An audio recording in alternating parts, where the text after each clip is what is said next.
1992년 여름의 끝자락. 한국이 현대화의 물결에 휩쓸려 88년 올림픽의 영광을 뒤로하고 숨가쁘게 달려가던 시절, 시간의 흐름이 멈춘 듯한 태백산맥의 깊은 골짜기에서는 장대비가 며칠째 이어지고 있었다. 이 비는 단순한 폭우가 아니라 4년간 굳게 닫혀있던 과거의 문을 강제로 열어젖히는 거대한 손과도 같았다. 서울에서의 실패로 한직인 이곳 강원도 외딴 경찰서로 좌천된 김진태 형사는 눅눅한 사무실에서 끝없이 떨어지는 빗소리를 들으며 자신의 처지를 비관하고 있었다. 그는 논리와 증거만을 신봉하는 자였으나 지금 그의 앞에는 비논리적인 현실만이 가득했다. 전화벨이 울린 것은 그가 막 담배에 불을 붙이려던 순간이었다. 수화기 너머로 들려오는 젊은 순경의 목소리는 흥분과 알 수 없는 공포로 떨리고 있었다.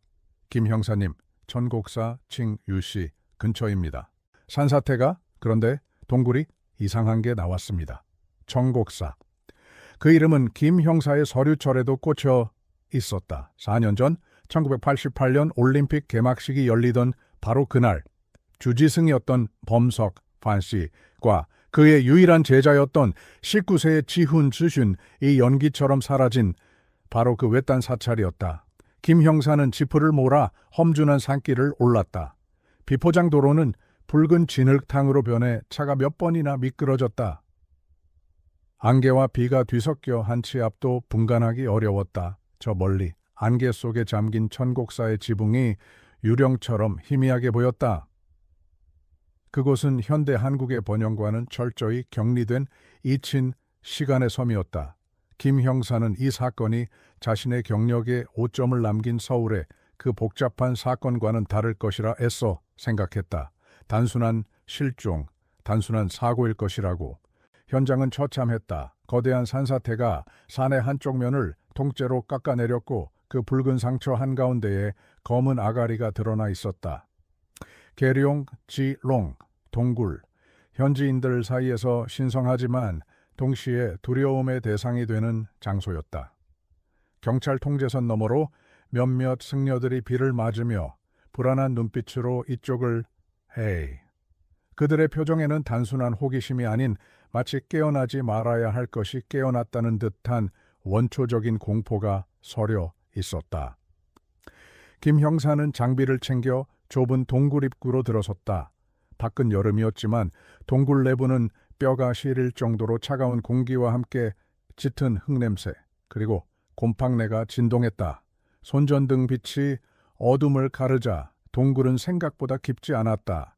그리고 그 끝 마치 누군가 정성 들여 마련한 제단과도 같은 평평한 바위 위에 그것이 있었다. 4년의 세월이 무색하게 너무나도 깨끗하게 개켜진 회색 승복 한 벌. 그것은 제자 지훈의 것이 분명했다. 승복 옆에는 더 충격적인 것이 있었다. 동굴의 차가운 석벽. 그곳에 무언가가 그려져 있었다. 복잡하고 기괴한 형태의 만다라 혹은 고대 경전의 한 구절처럼 보이는 문자들. 경찰 감식반의 조명이 그 위를 비추자 그림은 섬뜩한 빛을 반사했다. 그것은 잉크나 염료가 아니었다. 4년이라는 시간이 지났음에도 불구하고 여전히 검붉은 기운을 뿜어내는 말라붙은 피로 그려진 주술적인 그림이었다. 김 형사는 직감했다. 이것은 단순한 실종 사건이 아니었다. 4년 전 이 고립된 사찰에서 세계의 환호성마저 닿지 않는 이 깊은 산 속에서 광신과 믿음 혹은 그보다 더 어두운 무언가가 뒤얽힌 끔찍한 비극이 일어났음을 그의 논리적인 세계가 이 비현실적인 증거 앞에서 조금씩 균열되기 시작했다. 그는 이 사건이 자신의 구원이 아니라 더 깊은 심연으로 끌어당길 저주가 될지도 모른다고 예감했다. 카메라는 동굴 벽에 피로 그린 경전을 천천히 훑는다. 김 형사의 흔들리는 손전등 불빛이 그 위를 스칠 때마다 마치 문자들이 살아 움직이는 듯한 착각을 불러일으킨다. 4년 동안 잠들어 있던 미스터리, 깨끗하게 개켜진 승복, 그리고 아직 마르지 않은 듯한 핏자국. 김진태 형사는 이것이 단순한 과거의 사건이 아니라 지금 이 순간에도 이어지고 있는 공포의 시작임을 깨닫는다. 내레이터, 4년의 세월이 멈춘 이 동굴에서 김 형사는 알 수 없는 공포의 시작을 직감합니다. 여러분은 지금 어디에서 이 미스터리를 함께하고 계신가요? 구독하고 댓글로 알려주세요. 수사는 공식적으로 재개되었다. 김진태 형사는 4년 전에 먼지 쌓인 기록 보관함을 다시 열었다. 1988년의 실종 보고서는 놀라울 정도로 간단했다. 주지승 범석과 제자 지훈, 산책 중 실족 추정, 수색하였으나 폭우로 중단. 하지만 동굴의 발견은 이 간단한 결론을 완전히 뒤집었다. 김 형사는 먼저 천곡사의 현재 주지인 용화 용홀 스님을 찾아갔다. 그는 4년 전 사건 당시 부주지였으며 실종된 범석의 바로 아랫사람이었다. 용화는 김 형사의 방문을 달가워하지 않았으며 그의 표정은 잔잔한 호수 아래의 깊은 소용돌이를 감추고 있는 듯했다. 용화 스님은 차를 내오며 나직하게 말했다. 김 형사님, 계룡 동굴은 본래 신성한 곳입니다. 속세의 법이 미치지 않는 곳이지요. 범석 스님과 지훈이는 그저 불경한 호기심으로 금기를 어겼고 산의 노여움을 샀을 뿐입니다. 그의 말은 경고에 가까웠다. 그는 경찰의 수사가 사찰의 평온을 깨뜨리고 있으며 동굴을 파헤치는 것은 신성을 모독하는 행위라고 주장했다. 김 형사는 그의 비협조적인 태도에서 단순한 신앙적 방어 기제가 아닌 무언가를 필사적으로 숨기려는 의도를 감지했다. 김 형사는 용화의 방해에도 불구하고 수사를 강행했다. 그는 범석 스님이 머물던 지금은 폐쇄된 요사제를 수색했다. 4년의 세월이 쌓인 그곳은 곰팡이와 책 썩는 냄새로 가득했다. 김 형사는 썩은 다담이 바닥 아래 숨겨진 작은 목함 하나를 발견했다. 그 안에는 범석 스님이 개인적으로 기록한 일지, 즉 수도승의 일기가 들어있었다. 이것은 사건의 본질을 꿰뚫는 첫 번째 단서였다. 범석은 단순한 명상가가 아니었다. 범석의 일지는 충격적이었다.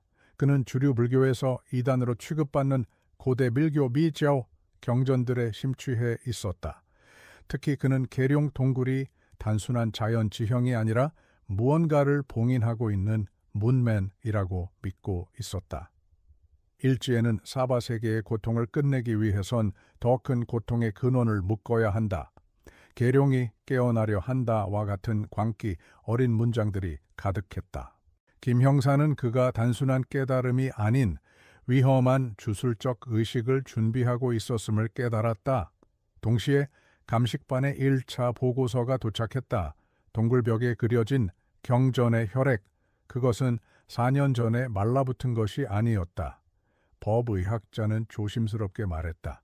형사님 이상합니다. 혈액 샘플 중 일부는 채취 시점으로부터 72시간이 채 지나지 않았습니다. 마치 누군가 최근까지도 저곳에서 피를 칠하고 있었던 것처럼요.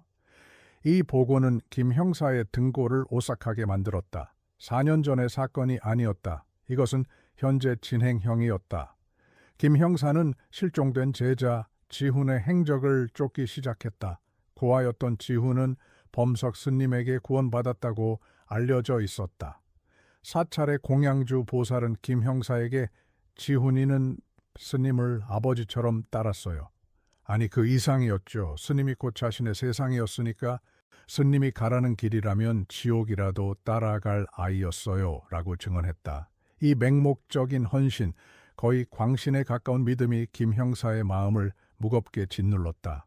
범석의 일지에는 제자 지훈에 대한 언급도 있었다. 지훈의 순수함이 이 의식의 열쇠다. 그의 흔들리지 않는 믿음이 봉인을 완성할 것이다. 범석은 자신의 위험한 의식에 지훈을 핵심적인 도구로 사용하려 했던 것이다. 김 형사는 의문이 들었다. 과연 지훈은 스승의 계획을 순순히 따랐을까? 아니면 그 광신적인 믿음이 예상치 못한 방향으로 폭주했던 것일까? 수사가 진행될수록 김 형사는 고립감을 느꼈다. 사찰의 승려들은 입을 굳게 다물었고 마을 주민들은 계룡 동굴에 대한 질문만 하면 질색하며 자리를 피했다. 그들은 경찰의 논리적인 추궁보다 산의 정령과 고대의 저주를 더 두려워했다. 김 형사는 이 거대한 침묵의 카르텔 속에서 홀로 싸우는 기분이었다. 그는 이성으로 무장한 현대의 법 집행관이었지만 그가 마주한 것은 이성의 영역을 벗어난 거대한 미신과 공포였다. 김 형사는 마을에서 유일하게 입을 연 사람을 만났다. 근처에서 신당을 모시는 문보살이라는 늙은 무당이었다. 그녀는 김 형사에게 담배 대신 막걸리 한 사발을 건네며 비웃듯 말했다.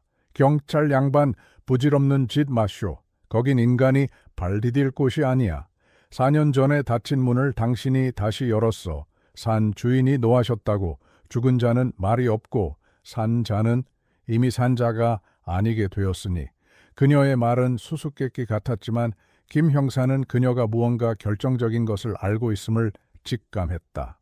문 보살은 4년 전 그날 밤을 기억했다. 온 산이 울부짖는 밤이었지. 천둥 번개가 치고 계룡 동굴 쪽에서 짐승도 사람도 아닌 끔찍한 비명소리가 들려왔어. 다음 날 아침 용화 현 주지가 새파랗게 질린 얼굴로 내 신당에 와서 부적을 청했지. 산의 노여움을 잠재워 달라고. 그는 봤어. 그날 밤 동굴에서 무슨 일이 일어났는지. 용화가 사건의 진실을 알고 있으며 그것을 은폐하고 있다는 확신이 드는 순간이었다. 김 형사는 다시 용화 주지를 찾아갔다. 이번에는 단순한 질문이 아닌 문 보살의 증언과 범석의 일지를 바탕으로 한 신문이었다.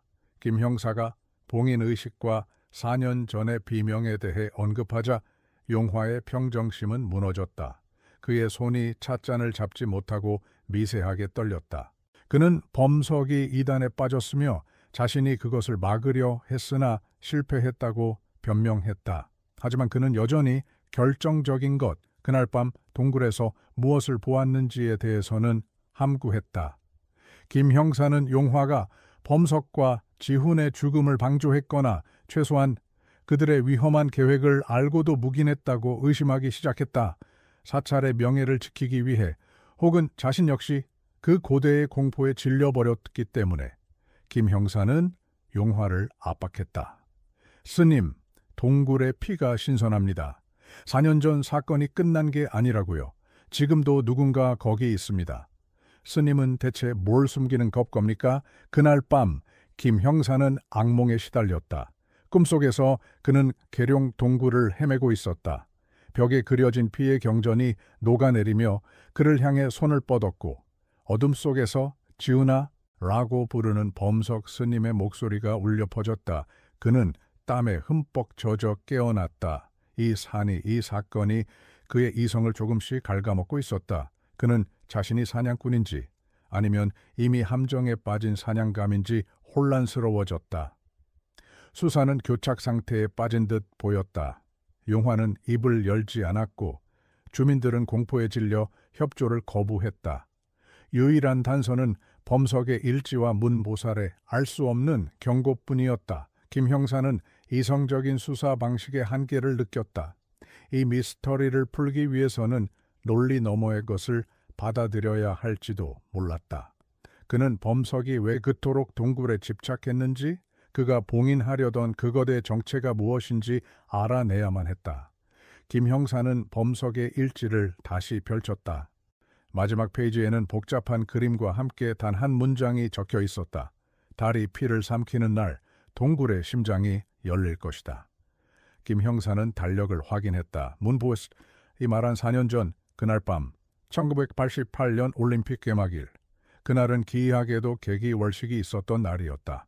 그리고 바로 오늘 밤 4년 만에 다시 개기월식이 예정되어 있었다.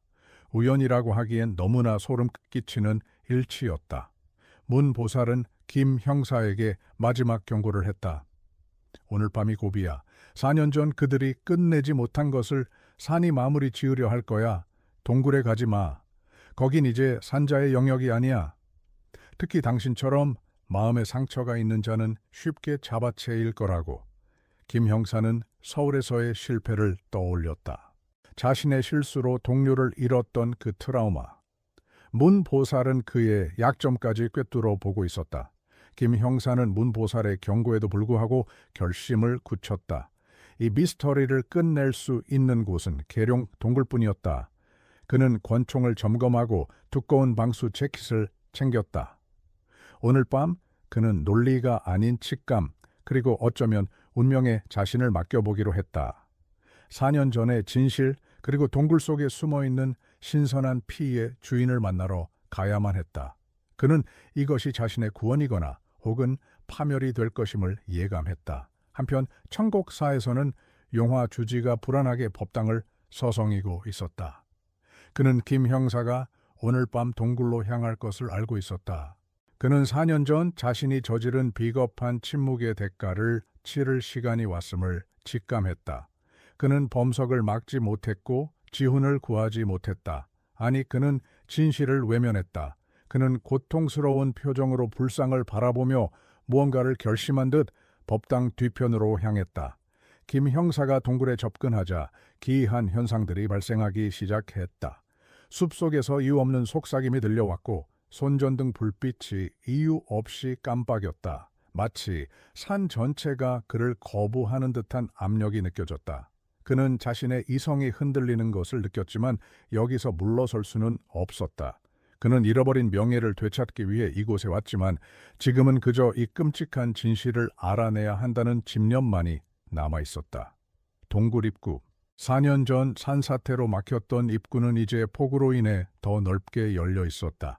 김 형사는 입구에서 강한 비린내, 짐승의 냄새와는 다른 역한 피비린내를 맡았다. 그리고 그는 보았다. 동굴 입구 바위에 찍힌 지 얼마 안 된 맨발의 발자국. 그 발자국은 피로 흥건했다. 누군가 혹은 무언가가 이 안에서 피를 흘리며 밖을 나갔다가 다시 들어오고 있었다. 발자국을 따라 동굴 안으로 더 깊이 들어갔을 때 김 형사는 처음 발견했던 그 방을 지났다. 그리고 그는 발견했다. 처음 수색했을 때는 보이지 않았던 벽화 뒤에 교묘하게 숨겨진 더 깊은 통로. 그 통로는 마치 동굴의 식도처럼 산의 더 깊은 심장부로 이어지고 있었다. 범석의 일지에 적힌 동굴의 심장이 바로 이곳을 의미하는 것이었다. 통로 안쪽에서부터 기이한 소리가 들려왔다. 마치 누군가 짐승처럼 울부짖으며 불경을 외는 듯한 소리. 그 소리는 고통과 광기, 그리고 4년간 응축된 원한으로 가득 차 있었다. 김 형사는 권총에 안전장치를 풀었다. 그는 자신이 찾던 것이 시체가 아니라 4년 동안 이 어둠 속에서 살아남은 혹은 완전히 다른 무언가로 변해버린 존재일지도 모른다는 끔찍한 예감에 휩싸였다. 그때 김 형사의 뒤에서 누군가의 거친 숨소리가 들려왔다. 그가 급히 돌아보자 그곳에는 4년 전 범석의 옷을 훔쳐 입은 듯한 겁에 질린 용화 주지가 서 있었다. 멈추시오, 형사님. 더 이상 가면 안 됩니다. 그건 더 이상 지훈이가 아닙니다. 용화의 절박한 외침. 그는 4년 전 그날 밤의 진실을, 자신이 숨겨왔던 끔찍한 비밀을 털어놓기 시작했다. 마침내 4년의 침묵이 깨지는 순간이었다. 그건 지훈이가 아닙니다. 용화의 절규는 동굴 입구를 맴돌며 폭풍우 소리에 섞였다. 김 형사가 그에게 손전등을 비추자 4년간의 죄책감과 공포에 짓눌린 한 남자의 일그러진 얼굴이 드러났다. 4년 전 그날 밤 저는 봤습니다. 용화는 무너져 내리듯 진흙 바닥에 주저앉아 고백하기 시작했다. 그날 밤 범석 스님은 자신의 의식이 무언가 끔찍하고 사악한 존재를 불러들이는 주술임을 뒤늦게 깨닫고 모든 것을 중단하려 했다. 그는 지훈에게 당장 산을 내려가자고 애원했다. 하지만 지훈은 스승의 그 말을 배신으로 받아들였다. 용화는 공포에 질려 당시의 기억을 토해냈다. 지훈이는 스님이 나약해져서 위대한 봉인을 포기하려 한다고 믿었습니다. 그는 스승의 망설임이 세상을 파멸시킬 것이라 광신하고 있었어요. 지훈은 자신의 유일한 구원자이자 아버지였던 스승의 가르침을 스승 자신보다 더 맹목적으로 추종했다. 범석이 의식을 포기하려 돌아서는 순간 지훈은 그것을 마지막 시험이라 여겼다. 용화의 목소리는 절망으로 갈라졌다. 지훈이는 스승을 완성시켜야 한다고 했습니다. 의식의 가장 순수한 재물이 되어 영원히 본인의 일부가 되어야 한다고. 그는 자신이 동굴 입구에서 몰래 지켜보았다고 고백했다. 지훈이 스승을 살해하고 그 피로 경전의 첫 구절을 그리는 것을. 범석의 마지막 비명은 분노가 아닌 제자를 향한 슬픈 탄식이었다. 지훈아, 안 된다. 용화는 그 끔찍한 광경을 목격하고 도망쳤다. 그는 지훈이 두려웠고 동시에 그 동굴 안의 존재가 두려웠다. 그는 동굴 입구를 돌로 대충 막고는 두 사람이 실족사했다고 경찰에 신고했다. 그것이 사찰의 명예를 지키고 자신의 목숨을 부지하는 유일한 길이라 믿었다. 하지만 산사태가 4년 만에 진실을 드러냈고 동굴의 신선한 피는 그의 가장 끔찍한 악몽이 현실이 되었음을 증명했다. 지훈이 그 안에서 4년 동안 살아남았다는 것을. 용화의 고백이 이어지는 동안 김 형사는 안쪽 통로에서 들려오는 짐승 같은 울음소리가 단순한 소리가 아님을 깨달았다. 그것은 고통스러운 기도를 읊조리는 소리였다. 김 형사는 더 이상 지체할 수 없었다. 4년 전의 진실과 4년 후의 공포가 이 하나의 지점에서 만나고 있었다. 그는 용화의 만류를 뿌리치고 권총을 쥔 채 어둠이 웅크린 그 깊은 통로로 발을 내디뎠다. 밖에서는 핏빛 계기 월식이 절정에 달하고 있었다. 통로의 끝은 넓은 콩동이었다. 뼛속까지 시린 한기가 뿜어져 나왔다. 김 형사의 손전등 불빛이 허공을 갈랐고 마침내 그것을 발견했다. 바위 옥좌에 앉은 듯한 자세로 그러나 완벽하게 미라화된 시신. 4년 전 주지승이었던 범석의 유골이었다. 그의 앙상한 손아래에는 그가 마지막으로 기록했던 일지가 펼쳐져 있었다. 그리고 그 옆 동굴 벽면에는 아직 끝나지 않은 핏빛 경전이 그려지고 있었다. 김 형사는 숨을 멈췄다. 어둠 속에서 무언가 움직이고 있었다. 뼈만 남은 짐승처럼 앙상한 몸, 온몸을 뒤덮은 덥수룩한 머리카락과 수염, 그리고 그 사이로 번뜩이는 두 눈. 한 존재가 자신의 팔뚝을 날카로운 돌로 그어 흐르는 피를 손가락에 묻혀 벽에 칠하고 있었다. 그는 4년 동안 햇빛 한 줄기 보지 못한 채 오직 스승을 죽인 죄책감과 봉인을 완성해야 한다는 광신만으로 연명해온 괴물이었다. 손전등 불빛이 정면으로 그 얼굴을 비추자 짐승은 인간의 소리를 냈다. 누구냐? 그것은 4년의 세월이 뭉개버린 19세 청년 지훈의 목소리였다. 그는 김 형사를 알아보지 못했다. 그의 눈에는 김 형사가 단지 봉인을 방해하는 불순한 침입자로만 보였다. 광기에 찬 눈이 김 형사의 권총을 향했다. 그는 스승의 유골을 지키려는 듯 혹은 자신의 성역을 지키려는 듯 자세를 낮추고 천천히 일어섰다. 절정의 순간이었다. 김진태 형사는 숨 막히는 대치 속에서 천천히 권총을 내렸다.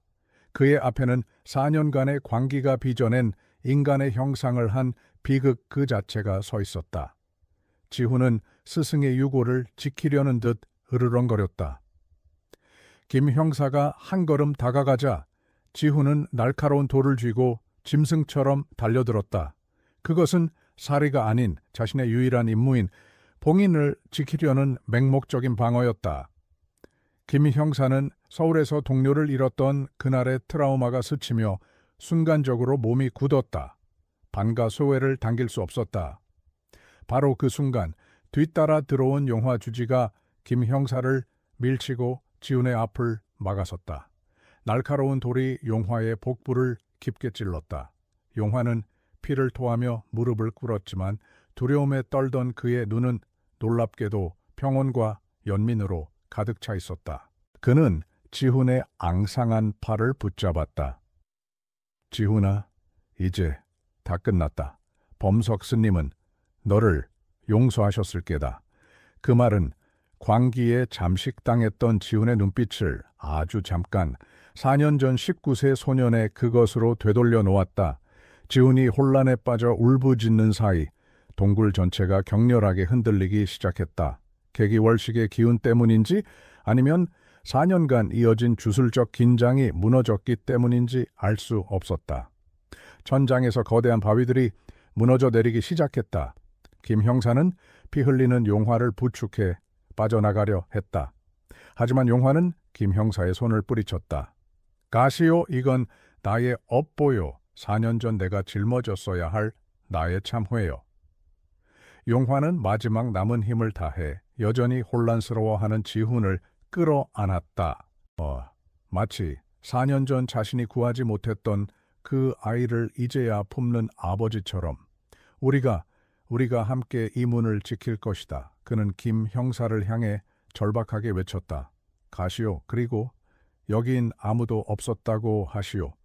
용화는 자신의 비겁했던 침묵을 기꺼이 죽음으로 속죄하며 4년의 비극을 스스로 매듭지었다. 김 형사는 그의 마지막 눈빛을 뒤로 한 채 미친 듯이 출구를 향해 달렸다. 김 형사가 무너지는 통로를 겨우 빠져나왔을 때 거대한 굉음과 함께 동굴의 내부 공동 전체가 함몰되었다. 4년 전의 진실, 범석 스님의 유골, 지훈의 광기, 그리고 용화의 참회는 이제 영원히 태백산맥의 심장부에 묻혔다. 김 형사는 폭우 속에서 무너진 동굴 입구를 망연자실하게 바라보았다. 핏빛 달이 구름 뒤로 서서히 모습을 감추고 있었다. 이성으로 무장했던 형사는 이성으로 설명할 수 없는 거대한 비극의 유일한 증인이 되었다. 사건 보고서에 김 형사는 용의자 지훈, 및 공모자 용화가 동굴 붕괴로 사망함, 범석 스님의 유해와 함께 매장됨, 수사 종결이라고 짧게 기록했다. 그는 서울로 복귀했지만 예전에 냉소적이고 논리적이던 김진태는 더 이상 존재하지 않았다. 그는 산의 비밀을 그리고 광신적인 믿음이 인간을 어디까지 몰고 갈 수 있는지에 대한 끔찍한 진실을 목격했다. 그는 구원을 찾아 산에 올랐지만 대신 논리로는 설명할 수 없는 무거운 진실만을 짊어지고 내려왔다. 김 형사는 진실을 보았지만 그 진실은 세상의 빛을 보지 못했습니다. 여러분은 어떻게 생각하시나요? 지훈은 그저 죄책감에 미쳐버린 살인자였을까요? 아니면 그가 정말로 4년간 무언가 사악한 존재를 맡고 있었던 걸까요? 여러분의 날카로운 추리를 댓글로 남겨주세요. 오늘 이야기에 마음이 움직이셨다면 좋아요와 구독을 잊지 마시고 다음 주 더 깊은 미스터리로 돌아오겠습니다.